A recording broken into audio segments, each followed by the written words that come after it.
Radio Karoual, le journal, présentation Yannick Somé. À la une ce midi. L'avant-projet du budget de l'exercice 2025 du Burkina Faso contient une innovation majeure, l'arbitrage réalisé par le président du Faso. L'impact de l'insécurité dans le secteur du tourisme au Sahel, on en parle dans cette édition. Voilà pour le sommaire de ce journal. Bonjour et merci d'être à ce midi info. Nous sommes le jeudi 14 novembre 2024. Et ceci dit, l'exécutif burkinabé a tenu son conseil de ministres ce mercredi.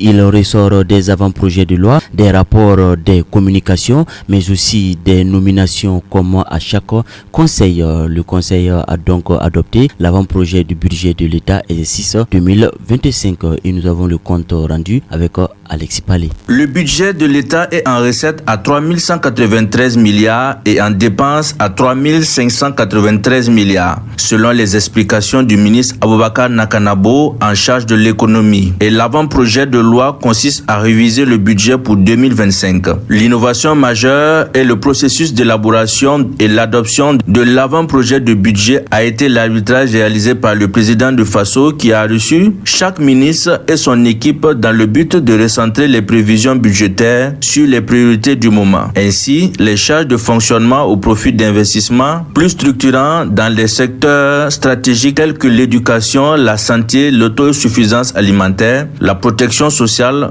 vont être réduites.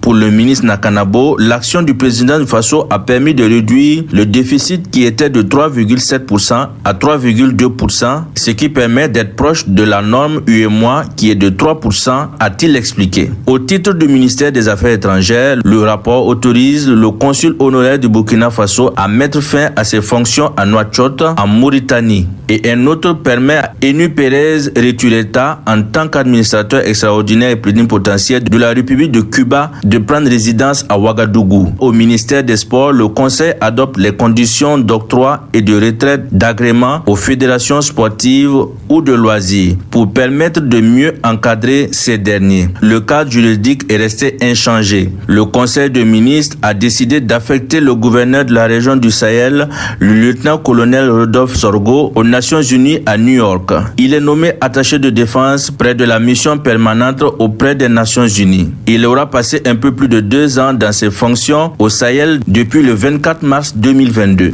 Près de 3 ans passés à la tête du gouvernorat du Sahel et on retient de l'homme un travailleur, un rassembleur, tout en lui souhaitant bonne mission. Du côté de New York, on poursuit ce journal que le gouvernement a mis en garde mercredi les commerçants qui continuent d'exporter le niébé, le riz, le mil, le maïs et le sorgho malgré une interdiction en cours depuis le 19 décembre 2023. Dans le communiqué conjoint des ministères en charge du commerce, de l'agriculture et de l'économie, il est précisé tout contrevenant à cette décision s'expose à des sanctions conformément à la réglementation en vigueur. Des numéros verts ont été mis à la disposition de toute personne qui voudrait signaler les cas de non-respect au numéro vert suivant 80 0011 424 ou 80 0011 425 ou au 80 0011 426.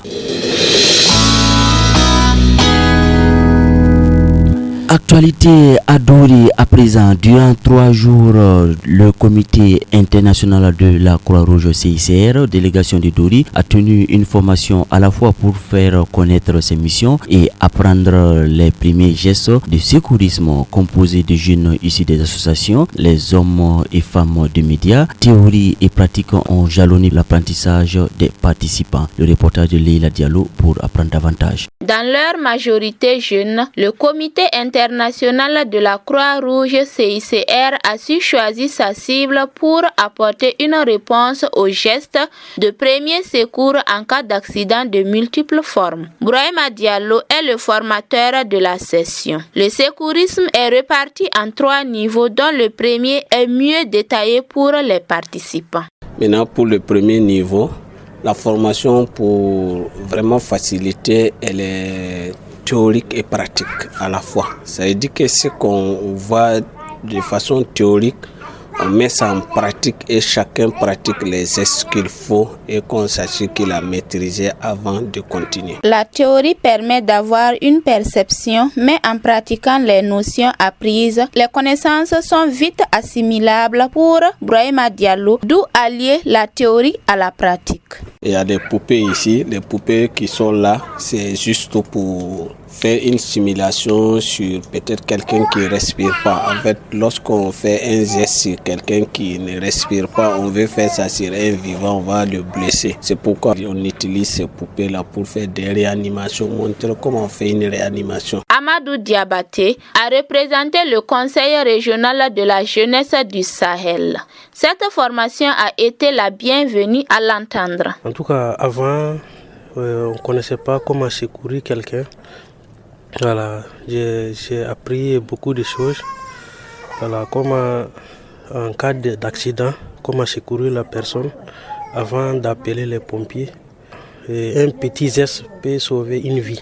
3 jours pour comprendre les missions du CICR et les premiers gestes de secourisme ont été bénéfiques pour ces participants qui disent ne ménager aucun effort pour mettre en pratique ce qu'ils ont appris, mais surtout partager. Et un mot de tourisme dans ce journal. Au Sahel, le secteur du tourisme a pris un coup avec la dégradation de la situation sécuritaire, amenant hôtels, restaurants, sites touristiques de moins en moins fréquentés. Les acteurs de ce secteur sont entre désarroi et résilience. Amadouli a visité certains. Son reportage pour mieux s'imprégner de la situation. Au moment où le soleil commençait à résonner son coucher, Mohamed Sinaré, gérant de l'hôtel Gental, nous faisait visiter son établissement. Constat, sur la trentaine de chambres visitées, une seule est occupée. Et cela est dit à la conséquence de l'insécurité. Avant, on gagnait des voyageurs, ceux qui sont à l'intérieur, les Européens qui venaient partir, ceux qui ont des choses, des trucs à payer, venir prendre leur salaire. Voilà, parce qu'à l'intérieur, la vers Setenga Gorom, là, comme il n'y a pas de banque là-bas comme ça, avec Seba, voilà, les gens venaient retirer leur salaire. Si la nuit les trouve, passer la nuit et puis repartir. Mais actuellement, ça ne bouge pas si ce n'est pas convoi. Ibrahim Diallo Di Bunto était guide touristique. L'insécurité a affecté ses métiers. L'impact du terrorisme sur notre activité, je pourrais dire qu'on est les premiers à être touchés. Parce que franchement, nous étions les premiers bénéficiaires des retombées touristiques ici dans le Sahel. On amenait les touristes dans les hôtels. Il y a des commissions. À part ça, il y a des excursions qu'on organisait avec eux pour les amener en balade. À partir de Djomga, Yakuta, voire Gorom, Boursi, même Tinakov. Face à cette précarité, la direction régionale en charge du tourisme du Sahel accompagne comme LP. Le directeur régional Paul Amidou Bamogo. Du côté des restaurateurs, c'est la formation pour améliorer les menus des restaurants pour que les nouveaux clients qui sont ceux-là qui suivent le convoi pour le Niger puissent quand même trouver une certaine satisfaction dans ce qu'ils proposent comme menu. Et donc, chaque année, nous faisons une formation en cuisine, en hygiène. Et tout ça, c'est pour contribuer, n'est-ce pas, à améliorer ce qu'ils font. En dépit de la morosité de la clientèle, les acteurs du tourisme ne baissent pas les bras. Les guides touristiques se sont reconvertis dans les autres métiers. Ils font preuve de résilience comme dans les autres secteurs affectés par l'insécurité dans la région du Sahel. Foot, basket, handball, judo, cyclisme, le sport. Et on termine ce midi info par le sport. Les 2 dernières journées de qualification de la Coupe d'Afrique des Nations CAN Maroc 2025 ont lieu en ce mois de novembre. Les 48 matchs au programme permettront d'attribuer les 16 billets restant dans la phase finale au Maroc. 3 matchs se sont joués ce mercredi et des matchs sont à venir pour ce soir, dont Burkina Faso, Sénégal. Résultats et programme dans cet élément de Mahmoudou Diallo. Pour la 5e journée juillet et mercredi, la sélection tchadienne et son homologue sierra-léonais ont fait un match nul 1-1 à l'issue d'une confrontation comptant pour la 5e journée des éliminatoires de la Coupe d'Afrique des Nations de football Maroc 2025 disputée au stade olympique Alassane Ouattara DBMP dans la banlieue nord d'Abidjan. Ce score de parité sanctionnant cette rencontre permet de qualifier les éléphants de la Côte d'Ivoire sans qu'ils ne livrent leur match du 19 novembre contre le Tchad. Le Libéria a dominé le Togo par le score de 1-0. Le Cameroun favori termine son match contre la Namibie par le score nul et vierge et conforme sa méforme totale puisque la CAN dernière a été infructueuse. L'organisation même des Lions indomptables confirme les statistiques présentes de la sélection qui arrive en retard dans les lieux de compétition et souvent viennent avec des joueurs divisés entre 3 camps, le ministre, l'entraîneur et le président de la fédération. Pour les confrontations de ce jeudi 14 novembre, nous avons 9 matchs au programme. La Guinée équatoriale affrontera l'Algérie à Malabo à 13h. Dans le même temps, Lesotho jouera contre la Centrafrique au Toyota Stadium Bloemfontein et le Soudan du Sud reçoit le Congo dans leur capitale Djiba. À 15h, nous avons le Burundi contre Malawi au stade Félix Houphouët-Boigny. À 16h, le Rwanda affronte la Libye à Kigali au Rwanda et au même moment, le Niger affronte le Soudan à Lomé. Toujours à 16h, au FNB Stadium Johannesburg, Madagascar contre Tunisie. Et les derniers matchs de la journée se joueront à 19h. Le Bénin contre le Nigeria au stade Félix Houphouët-Boigny d'Abidjan. Le Burkina Faso affrontera le Sénégal. Les deux équipes en tête du groupe L avec 10 points chacune